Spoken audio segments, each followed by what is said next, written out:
읽도록 하겠습니다. 시작. 기록된 바 하나님이 자기를 사랑하는 자들을 위하여 예비하신 모든 것은 눈으로 보지 못하고 귀로 듣지 못하고 사람의 마음으로 생각하지도 못하였다 한 것 같으니라. 오직 하나님이 성령으로 이것을 우리에게 보이셨으니 성령은 모든 것 곧 하나님의 깊은 것까지도 판단하시리라.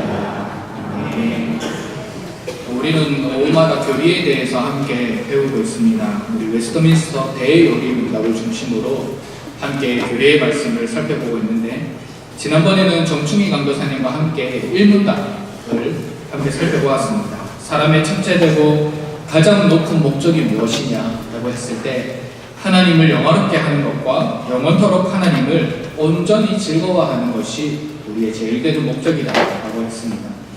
오늘은 이 문답으로 두 번째 시간으로 하나님의 존재가 어떻게 나타나 있는가에 대해서 함께 살펴보도록 하겠습니다. 우리 문답을 같이 한번 읽어볼까요? 시작. 하나님의 존재가 어떻게 나타나 있는가? 사람에게 있는 자연의 빛과 하나님의 지으신 피조물이 하나님의 존재를 명백히 선포하고 있다. 그러나 인생으로 하여금 구원에 이르게 하도록 충분하고 유효하게 하나님을 계시할 수 있는 것은 오로지 하나님의 말씀과 성령뿐이다. 네, 이 부분에 대해서 함께 살펴보도록 하겠습니다. 대요리 문답은 인간의 제일되는 목적에 대해서 언급하고 난 이후에 바로 누구에 대해서 초점을 맞추냐면 하나님에 대해서 초점을 맞추고 있습니다. 이 마치 우리가 하나님을 영화롭게 하는가, 또 영원토록 그분을 즐거워하는 것이 우리의 목적인데, 그렇다면 도대체 그분을 우리가 어떻게 알 수 있는가? 하나님을 즐거워해야 되고 하나님을 영화롭게 해야 되고 그분과 늘 동행하는 삶을 살아가야 되는데, 그렇다면 우리가 그분을 어떻게 알 수 있는가에 대한 질문에 대한 그것을 이 문답으로 말씀해주고 있는 것이죠. 하나님의 존재에 대한 질문, 그리고 그 부분에 대해서 자연의 빛과 하나님의 지으신 피조물이 하나님의 존재를 명백히 선포하고 있다라고 말하고 있습니다. 이 두 번째 문답이 말하고자 하는 바는 크게 두 가지로 생각해 볼 수 있습니다. 먼저 첫 번째로는 하나님의 존재가 이 세상에 어떻게 나타나 있느냐, 우리가 어떻게 알 수 있느냐라고 했을 때, 첫 번째로는 하나님을 안 믿는 사람들이라고 할지라도 하나님에 대해서 이 희미하게나마 알 수 있다라는 겁니다. 안경 끼시는 분들은 알겠지만 시력이 나쁘신 분들은 안경을 벗으면은 보입니까? 안 보입니까? 안 보이지는 않습니다. 뭔가 보이긴 보입니다. 우리가 맹인이 아닌 이상 이렇게 보이는데 뿌옇게 보이거나 희미하게 보이거나 아니면은 난시가 있으신 분들은 겹쳐져서 보이거나 하여튼 뭔가가 보이긴 보입니다. 제대로 안 보일 뿐이지. 그러나 우리가 우리 눈에 맞는, 도수에 맞는 안경을 딱 착용하면 어떻게 봅니까? 깨끗하고 선명하게 그것을 볼 수 있다는 겁니다. 아마 이 비유에 대해서 이 하나님의 존재에 대한 이야기를 우리가 잘 이해할 수 있을 것 같습니다. 하나님이 인간에게 자연의 빛을 통해 하나님의 존재를 계시해 주셨습니다. 그리고 또 하나님께서 지으신 이 피조 세계를 통해서 하나님 스스로를 나타내셨습니다. 그래서 이 세상 사람들이 하나님을 알지 못한다고 할지라도 희미하게나마 안경을 벗은 모습처럼 하나님에 대해서 알 수 있다는 것이죠. 인간의 이성, 자연의 빛이라는 것은 결국 인간의 이성을 의미합니다. 인간이 이 땅 가운데 살아갈 때에 주로 사물과 세상에 대한 질문을 던집니다. 또 죽음과 같은 일들을 경험하게 될 때 우리 인간의 존재에 대해서, 또 궁극적인 우리의 삶의 모습과 결과에 대해서 물음을 던지게 됩니다. 그런 생각을 하면서 그들이 생각하는 과정은 결국에는 신적인 존재가 있겠구나 라고 하는 것. 이 모든 과정이 자연의 빛 가운데에 하나님의 존재, 비록 그 신적인 존재가 있겠구나 라고 하는 것을 하나님이랑 연결시키지는 못하지만 그 신적인 존재를 가정한다는 것 자체가 이미 하나님께서는 하나님이 계심을 흔적으로 사람들에게 남겨주었다는 것을 우리는 알 수 있습니다. 또한 하나님께서 만드신 이 자연 만물에 하나님의 존재의 모습이 나타났다라고 우리는 함께 읽었는데, 성경 말씀 두 군데를 찾아보면 시편 19편 1절 말씀에 이렇게 기록되어 있습니다. 함께 읽겠습니다. 시작. 하늘이 하나님의 영광을 선포하고 궁창이 그의 손으로 하신 일을 나타냅니다. 이 시편 기자가 말하는 것은 하늘이 하나님의 영광을 선포하고 있더라, 궁창이 하나님의 살아계심을 나타내고 있더라 라고 고백을 하고 있는 것입니다. 이 하나님께서 만드신 피조 세계를 보면서 그곳에 나타난 하나님의 모양과 흔적과 일하심을 보고 있는 것이죠. 로마서 1장 19절 20절 말씀에는 이렇게 기록이 되어 있습니다. 함께 읽겠습니다. 시작. 이는 하나님을 알만한 것이 그들 속에 보입니다. 하나님께서 이를 그들에게 보이셨느니라. 창세로부터 그의 보이지 아니하는 것들 곧 그의 영원하신 능력과 신성이 그가 만드신 만물에 분명히 보여 알려졌느니 그러므로 그들이 핑계하지 못할지니라. 이 로마서 말씀을 통해서도 볼 때 창세로부터 하나님의 영원한 신성과 능력이 하나님께서 만드신 이 자연 만물에 분명하게 보여졌고, 이 땅을 살아가는 하나님을 알지 못하는 사람들도 그 자연 만물을 통해 하나님이란 분이 있다는 것을 알 수 있기 때문에 핑계하지 못하게 될 것이다 라고 말씀하고 있는 것입니다. 그래서 우리가 흔히 말하는 이 아름다운 자연 경관을 볼 때, 이렇게 아름답게 넘어가는 해가 지는 일몰의 모습을 볼 때나, 아니면 우리가 해외에 나가서 정말 아름다운 자연과 경치 같은 것을 볼 때, 또 때로는 엄청난 폭포 같은 데 앞에 서 있을 때, 우리가 그럴 때 이 모든 것들을 만드신 분은 하나님이시다 라는 경탄에 빠지지 않습니까? 그런 모든 것들을 통해서 하나님을 알지 못하는 사람들조차 와, 이런 것들이 있다니 하면서 하나님 혹은 신적인 존재에 대해서 생각을 한 번쯤은 하게 된다는 것입니다. 이처럼 우리가 하나님을 영화롭게 하고 영원히 그분을 즐거워하며 그분과 동행하는 것이 우리의 목적인데, 그러면 하나님의 존재가 어떻게 나타나 있는가 라고 했을 때 되오리 문답, 이 문답은 이 인간의 이성 가운데, 이성을 통해서 나타나는 여러 가지 도덕법 가운데 하나님을 알 수 있는 흔적을 남겨놓았고, 또 하나님께서 만드신 이 피조 세계를 바라볼 때에 하나님이 계심을 알 수 있다라고 되오리 문답, 이 문답은 말하고 있습니다. 그러나 제가 방금 안경의 비유를 말씀드렸지 않습니까? 저도 여기서 안경을 벗으면 형체만 보이고 희미하게만 보이고 한 사람 한 사람의 얼굴이 제대로 보이지 않습니다. 그와 같은 존재가 이 인간 하나님을 알지 못하는 사람의 모습이라는 거죠. 하나님이란 분이 어렴풋하게나마 있다는 것을 생각해 볼 수는 있는데, 그러나 눈이 나쁜 사람이 안경을 벗은 것처럼 이 뭔가 보이기는 보이는데 그 뭔가 보이는 분이 우리를 구원하여 주신 하나님이시라는 것을 제대로 깨달을 수는 없습니다.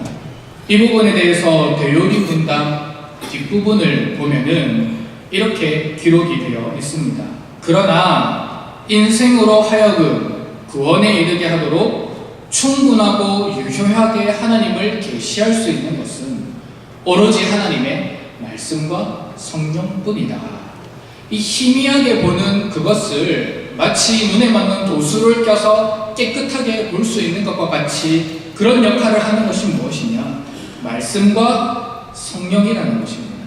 그 하나님, 어떠한 신적인 존재를 가정하는 것에서 끝나는 것이 아니라 그분이 나를 구원하여 주시고 나에게 생명 주시고 나와 함께 해주시는 그 하나님임을 믿고 고백할 수 있는 수단은 말씀과 성령이다 라는 것을 이 되오리 문답은 우리에게 가르쳐주고 있습니다. 이런 말씀과 성령이라는 이 방법은 오늘 우리가 함께 읽은 이 고린도전서 2장 9절 10절 말씀에도 아주 잘 나타나고 있습니다. 우리 한번 다 같이 읽어보도록 할까요? 9절 10절 말씀입니다. 시작. 기록된 바 하나님이 자기를 사랑하는 자들을 위하여 예비하신 모든 것은 눈으로 보지 못하고 귀로 듣지 못하고 사람의 마음으로 생각하지도 못하였다 함과 같으니라. 오직 하나님이 성령으로 이것을 우리에게 보이셨으니 성령은 모든 것 곧 하나님의 깊은 것까지도 통달하시느니라. 이 9절 10절 말씀이 중요한 이유가 무엇이냐면 9절 말씀을 보면은 하나님이 자기를 사랑하는 자들을 위하여 무엇인가를 예비해 두셨다라고 말씀하고 있습니다. 그 무엇인가를 예비해 두셨다라고 할 때 무엇은 우리가 잘 알다시피 구원을 받을 수 있는 은혜와 능력을 이미 우리에게 계시해 주셨고 우리에게 허락해 주셨다라는 것을 의미하고 있습니다. 그러나 그 모든 것을 눈으로 보지 못하고 귀로 듣지 못하고 사람의 마음으로 생각하지도 못하였다라고 기록을 하고 있는 것입니다. 이것은 하나님을 알지 못하는 사람들의 상태를 나타냅니다. 하나님께서 우리에게 또 우리 모든 사람들에게 하나님의 선택된 백성들에게 이미 하나님께서는 2000년 전에 예수 그리스도를 이 땅에 보내주셔서 구원에 이를 수 있는 길을 열어주시고 그 은혜를 더해주시고 지혜와 지식을 우리에게 허락하여 주셨는데 하나님을 알지 못하는 사람들은 그 예비한 모든 것을 눈으로 보지만 보지 못하고 귀로 듣지만 듣지 못하고 마음으로 생각하지도 못하는 그런 상태에 놓여 있다라고 이 고린도전서 말씀은 우리에게 알려주고 있습니다. 그렇다면 그 하나님의 크고 놀라운 사랑의 은혜들을 어떻게 우리가 받아들일 수 있느냐? 그것은 10절 말씀에 나타나 있는데 바로 오직 하나님의 성령으로 이것을 우리에게 보이셨다. 오직 하나님의 성령으로 이것을 우리에게 보이셨다라고 말씀하고 있습니다. 하나님께서 우리에게 베풀어 주신 이 놀라운 구원의 은혜, 또 하나님께서 하나님 스스로를 우리에게 계시해 주셨는데 그 계시된 하나님을 만날 수 있는 것은 오직 성령 하나님을 통해서만, 오직 우리가 성령 하나님의 은혜를 받을 때에야만 우리는 그 하나님을 제대로 바라볼 수 있고 그 하나님께서 우리에게 베풀어 주신 이 구원의 은혜를 깨달을 수 있다는 것을 본문 말씀은 우리에게 말씀하고 있습니다. 그리고 심지어는 이 성령 하나님과 우리가 동행한다면 모든 것, 곧 하나님의 깊은 것까지도 통달하느니라 라고 말씀은 기록하고 있습니다. 성령 충만함의 은혜를 받으면 막 우리가 하나님에 대해서 전문가적인 수준으로 올라간다는 것을 의미하는 게 아니라 하나님의 은혜를 받고 성령 충만함 가운데 우리가 살아간다면 하나님이 어떤 분인지 성경 가운데 계시된 그 하나님의 은혜를 우리가 연구하고 탐구하고 발견하고 나의 것으로 삼을 수 있는 그런 은혜를 성령 하나님께서 주신다라고 말씀하고 있습니다. 그래서 바울이 고린도전서 2장 9절과 10절 말씀을 통해 고린도 교회에게 원래 하고 싶었던 말이 무엇이냐? 그것은 그 고린도 교회라는 이 도시 안에 있는 교회, 그때에는 그리스도와 로마 문화가 가득했던 시대였습니다. 그때 많은 스승들은, 그때 이 세상에 있었던 스승들은 철학과 인생에 대한 진리를 가르친다고 하면서 화려한 수사학적인 방법과 또 달변과 같은 그런 언변으로 사람들에게 다가갔습니다. 이 사람들에게 가르쳐주는 것은 인간적인 방법의 모든 것을 동원해서 그 사람들에게 참된 진리가 무엇인지 알려주었던 것이죠. 그러나 그런 사람들과는 달리 이 기독교가 말하는 복음, 예수 그리스도가 주와 그리스도가 되셨다고 하는 이 복음이 무엇이냐라고 했을 때 그것은 하나님의 지혜로부터 나온다는 사실을 알려주고자 했습니다.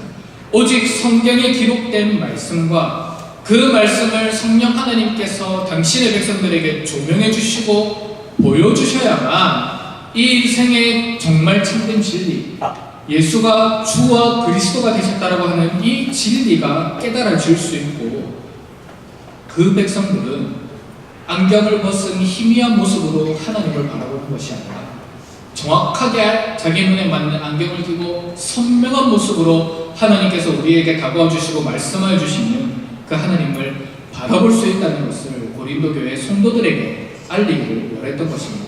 진리가 현란하고 탁월하고 수사학적인 그런 것에 있는 것이 아니라 오직 말씀과 성령 가운데 있다는 것을 고린도 교회 성도들에게 알려주고자 했던 것이죠. 이 부분이 핵심입니다.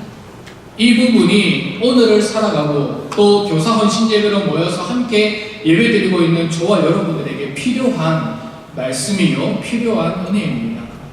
우리가 하나님의 존재를 알 수 있는 것, 또 우리의 자녀들이, 우리의 다음 세대들이 하나님을 인격적으로 만날 수 있는 것은 말씀과 성령으로만 가능합니다. 그 다른 어떤 것도 그 아이들을 하나님을 만날 수 있게끔 할 수 있는 것은 아무것도 없습니다. 하나님께서 성경을 통해, 말씀을 통해 자기 스스로를 계시해 주셨고, 그 말씀을 배움으로 말미암아 하나님께서 행하신 일에 대해서 깨달을 수가 있습니다. 그리고 성령 하나님이 우리와 함께 하여 주신 은혜로 성령 하나님이 이것을 우리에게 보여주실 때에 우리는 진정으로 그 구원의 진리, 놀라운 은혜, 나를 향한 하나님의 계획을 발견하고 그 계획을 따라갈 수 있게 된다는 것입니다. 여러분, 교회 교육의 핵심은 성경입니다. 다른 것에 있지 않습니다. 다른 것은 어떻게 하면 아이들에게 하나님의 말씀인 성경을 더 잘 가르칠 수 있을까라고 고민하면서 나온 것이, 예를 들어서 뭐 퀴즈를 한다든지 아니면 아이들을 많이 불러 모으기 위해서 물놀이를 한다든지 또 우리 설의 때와 같은 행사를 한다는 것이지, 이 말씀 성경에 대한 가르침에 이 알맹이가 빠져버리고 행사만 가지고 있다면은 그것은 잘못된 방향입니다. 그리고 무엇보다도 교사들은 하나님의 말씀인 이 성경에 자기 스스로가 전문가가 되어야 됩니다. 여기서 말하는 전문가는 성경을 창세기에서부터 요한계시록까지 모든 것을 통달하고 다 알고 거의 교육자들 수준으로 막 이야기할 수 있고 그런 것을 의미하는 것이 아닙니다.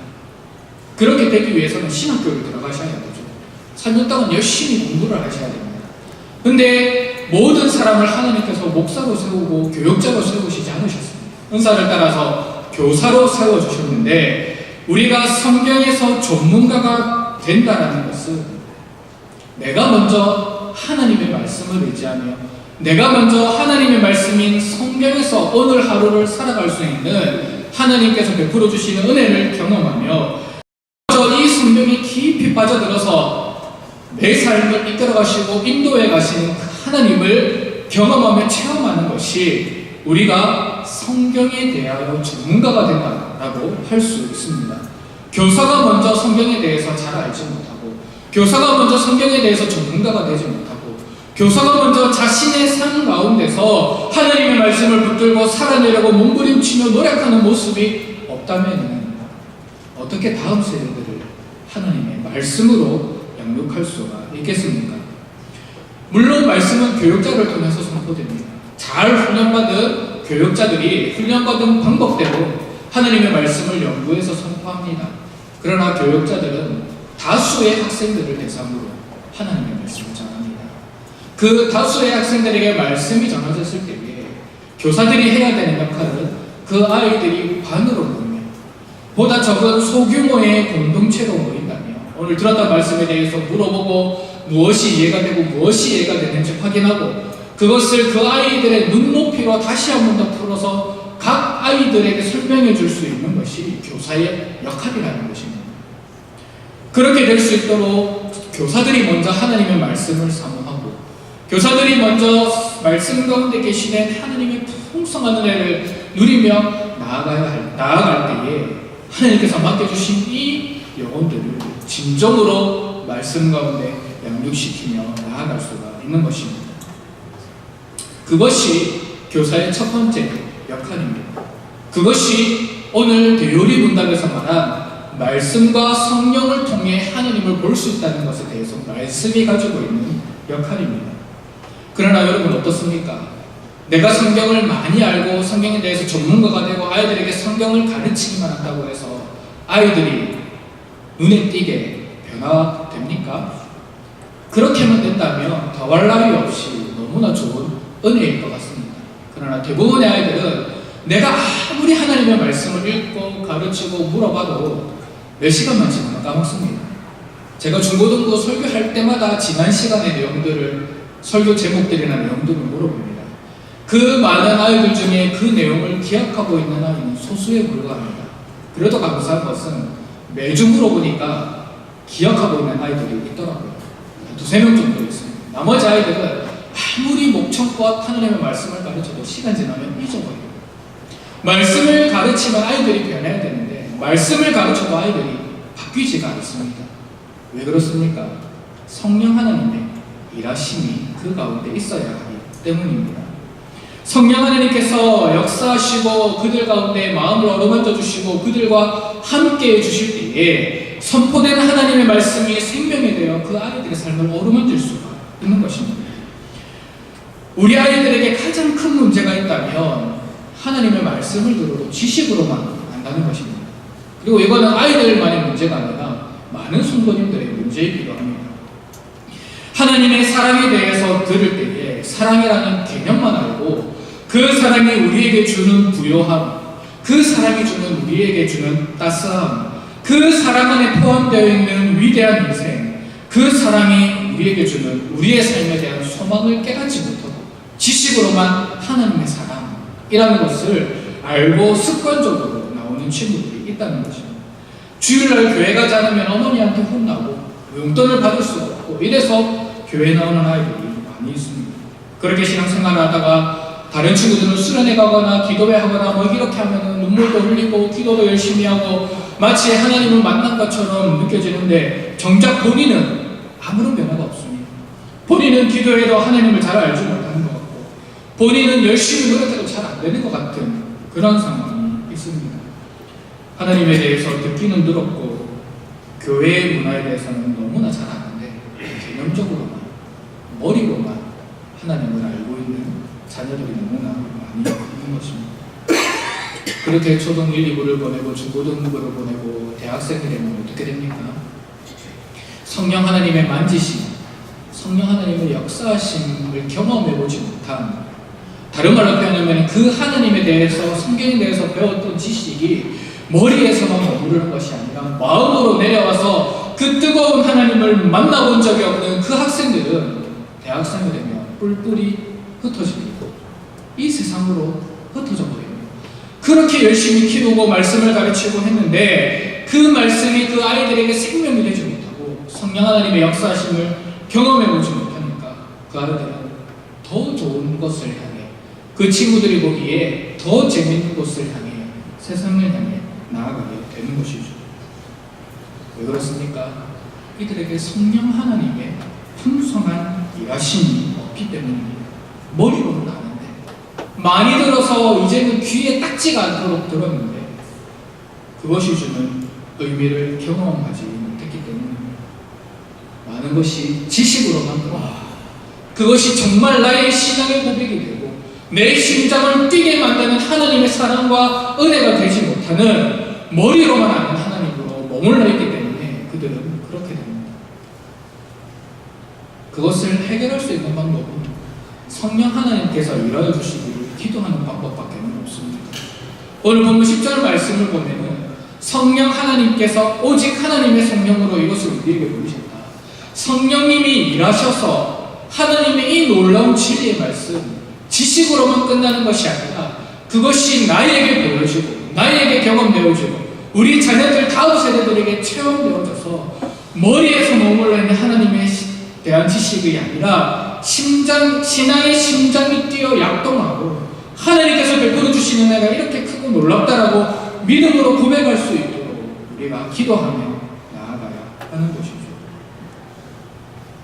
그토록 선생님들이 말하는 하나님이 어떤 분이신지, 그토록 성경 말씀에 기록된 하나님이 어떤 분이신지, 아브라함을 통해서 이삭과 야곱에게 나타나신 그 하나님이 어떤 분이신지, 애굽의 왕자였다가 광야에서 절망을 하고 그렇게 실패와 좌절 가운데 있는 모세에게 나타나셨던 그 하나님이 어떤 분이신지, 위대한 지도자를 읽고 고민하고 있을 때에 여호수아에게 나타나셔서 강하고 담대하라고 말씀하신 그 하나님이 어떤 분이신지, 2000년 기독교 역사 가운데 한 영혼에게 찾아오셔서 그들의 삶을 바꾸어 주시고 그들을 하나님의 도구로 사용하여 주신 그 위대한 하나님이 어떤 분이신지, 그리고 지금 자신들을 위해 수고하고 헌신하고 왜 이 선생님들이 이렇게 봉사와 노력과 희생과 헌신을 하도록 이 자녀들을 사랑하게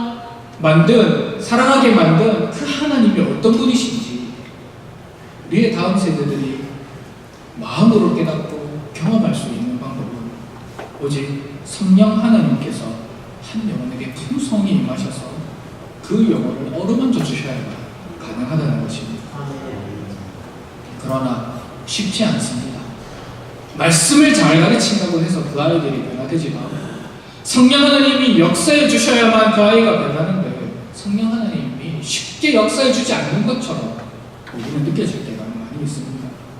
우리의 기대대로만 된다면 아무런 걱정이 없겠지만, 그러나 1년 1년이 지나가다 보면은 우리의 다음 세대들은 점점 줄어드는 모습이 보이고, 정말 저희들에게 하나님을 향한 믿음이 있을까, 신앙이 있을까라고 고민되는 모습이 많을 때가 있습니다. 그러다 보면 우리 교사들의 마음은 어떻습니까? 내가 이 아이들을 잘못 가르쳐서 그런가? 내가 이 아이들을 더 사랑으로 품지 못해서 그런가? 내가 좀 더 나가서 전도하지 못하고, 내가 좀 더 돌보지 못하고, 내가 좀 더 이 아이들을 붙들고 기도하지 못해서 그런가? 내가 정말 교사로서의 자질이 있는가? 라는 생각으로 이렇게 넘어갈 때가 되게 많이 있습니다.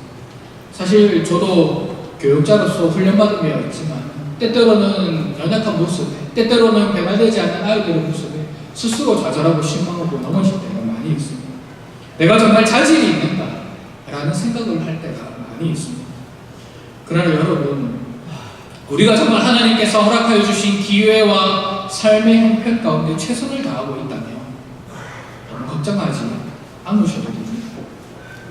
여러분, 예수님도 공생의 사역을 감당하실 때에 진리 그 자체이신 예수님도 그 사명을 감당하실 때에 하나님 나라의 복음을 듣지 않는 그 마음이 완악한 무리들이 너무나 많이 있었습니다. 아니, 그 무리들까지 갈 필요도 없습니다. 예수님과 함께 했던 12제자들이 있습니다.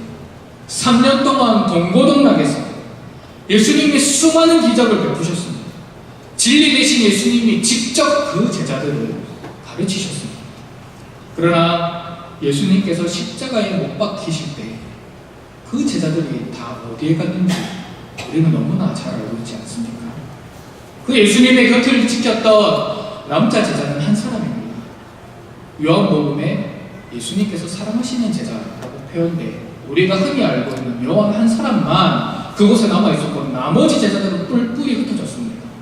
우리가 수제자로 인정하고 어디 가면 이름이 빠지지 않는 베드로조차도 그렇게 예수님과 함께 했고, 변화산에서 영광스럽게 변화된 예수님의 모습을 보았음에도 불구하고 예수님이 십자가에 못 박힐 때는 3번 예수님을 부인하는 모습으로 보이지 않았습니까? 예수님도 그러셨습니다. 예수님도 3년 동안 동고동락하면서 제자들을 먹이시고 동행하시고 교육하시고 함께 하셨는데 그 제자들이 바뀌지 않았습니다. 그 제자들 변하지 않았습니다. 예수님 승천하실 때까지 그 제자들은 정말 하나님께서 세우신 사도라고 표현하기도 민망할 정도로 그런 모습으로 살아갔습니다. 예수님도 이러신데 우리가 일주일에 한 번 1시간, 2시간, 3시간 만나서 아이들을 교육하고 양육한다고 사실 그렇게 변화되는 게 기적이지 않겠습니까?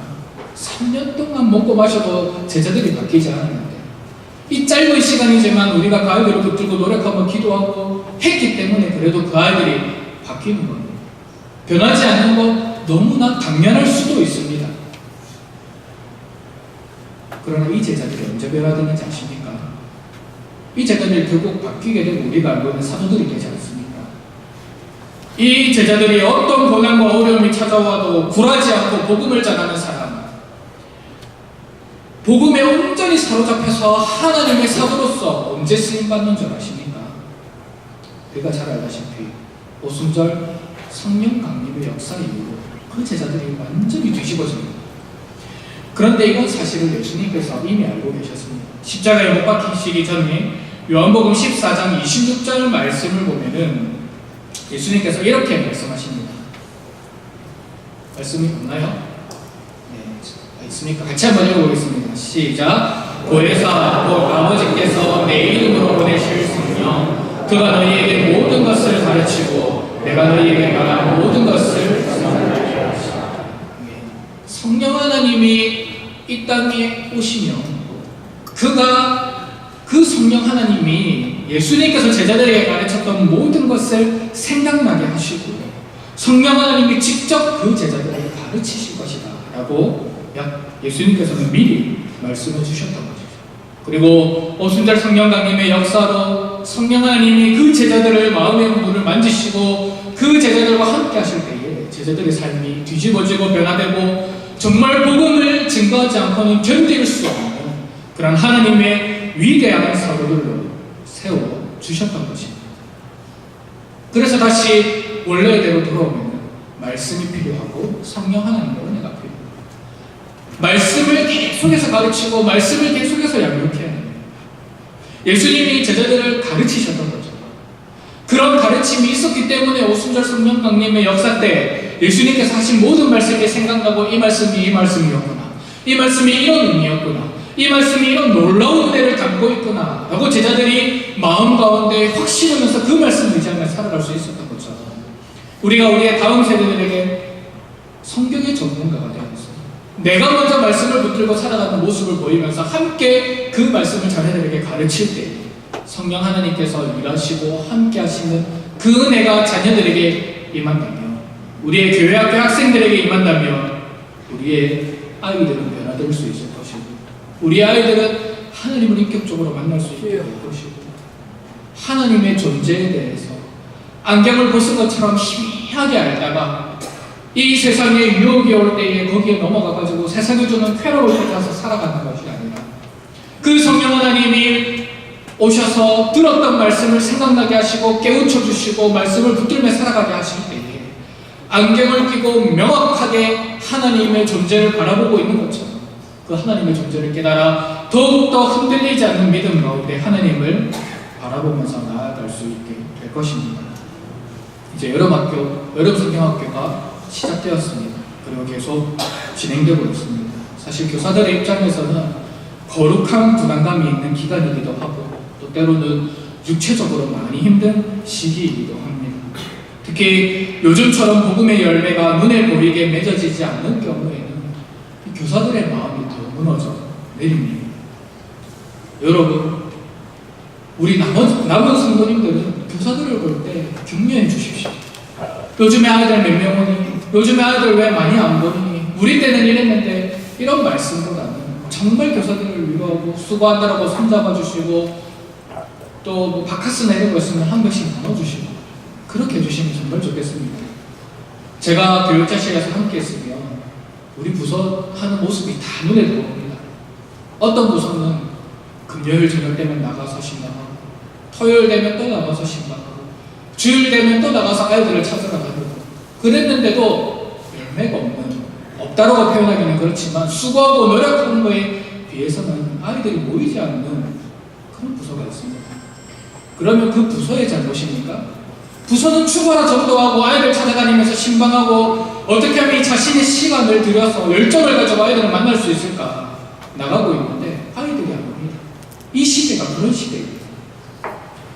어떤 부서는 토요일 학교 앞으로 전도를 나가고 또 이 학교 안으로 들어가서 이제 열정을 가지고 아이들이 많이 있으니까 학교 밖에는 아이들이 없고 학교 안에는 아이들이 있으니까 들어가서 전도를 합니다.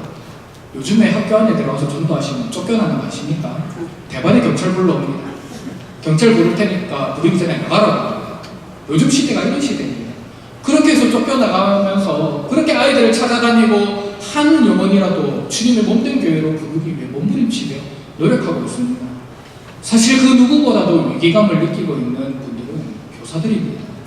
당장 눈앞에 아이들이 많이 앉아있지 않는 것을 보고 있기 때문에 언제나 교사들이 먼저 애달아하고 교사들이 먼저 눈물을 흘리고 교사들이 먼저 기도하고 다시 한 번 더 힘을 내서 전도하려고 하는 분들이 교사들입니다. 그런 분들에게 지나가는 말이라도 요즘 아이들이 왜 이리 없노? 그런 말 하시면은 교사들의 사기를 다 꺾는 행동입니다. 누가 시켜서 하는 것도 아니고 누가 돈을 나에게 만나주신 그 하나님의 은혜를 다음 세대에게 전하기 위해서 스스로 노력하고 몸부림치는 교사들인데 그런 말들 들을 때마다 의지가 꺾이고 용기가 사라지고 아유 그냥 올해까지만 하고 말아야 되겠다 그런 생각을 하게 될 수밖에 없습니다. 그러니 우리 성도님들은 교사분들을 만나면 위로해 주십시오. 정말 주어진 상황에서 최선을 다해서 하고 있습니다. 위로해 주시고 격려해 주시고 또 함께 합심하여 기도로 우리 우리 교사들을 위로해 주시고 교육부서를 세워주시면 좋겠습니다. 그리고 우리 교사분들은 오늘 함께 나누는 말씀처럼 내가 먼저 성경의 전문가가 되고 내가 먼저 하나님의 말씀으로 살아내려고 노력하고 몸부림치고 그리고 내가 먼저 아이들에게 최선을 다해서 하나님의 말씀을 가르치도록 노력하였으면 좋겠습니다. 그리고 함께 할 것은 성령 하나님께서 그 영혼을 어루만져 주셔서 오늘 말씀 제목처럼 하나님의 그 크고 놀라운 비밀을 성령으로 보여주셔가지고 이 아이들이 변화되고 말씀을 깨닫고 하나님의 사람으로 바로 세워질 수 있도록 우리가 더 합심하며 노력하며 기도해야 할 것입니다. 바라고 원하기는 이번 여름 행사를 통하여서 성령 하나님께서 일하시기를 그래서 우리의 자녀들이 하나님의 말씀을 듣고 깨닫고 그 말씀으로 세워지기를 그리고 우리 대구서교회의 다음 세대들이 하나님의 존재를 희미하게 아는 그런 아이들이 되는 것이 아니라 누구보다도 명확하게 알고 그 하나님이 우리에게 베풀어 주시는 풍성한 구원의 은혜를 날마다 누리며 살아갈 수 있기를 그런 은혜가 이번 여름 행사를 통해서 있기를 간절히 소원합니다. 우리 또한 하나님을 바라볼 때에 희미하게 보는 것이 아니라 날마다 말씀과 성령으로 사로잡힌 바 되어서 그 하나님을 바로 바라볼 때에 하나님께서 우리 각자에게 베풀어 주시는 그 구원의 은혜를 날마다 누리며 살아갈 수 있는 저와 여러분들이 되시기를 간절히 소원합니다. 우리 함께 찬양하며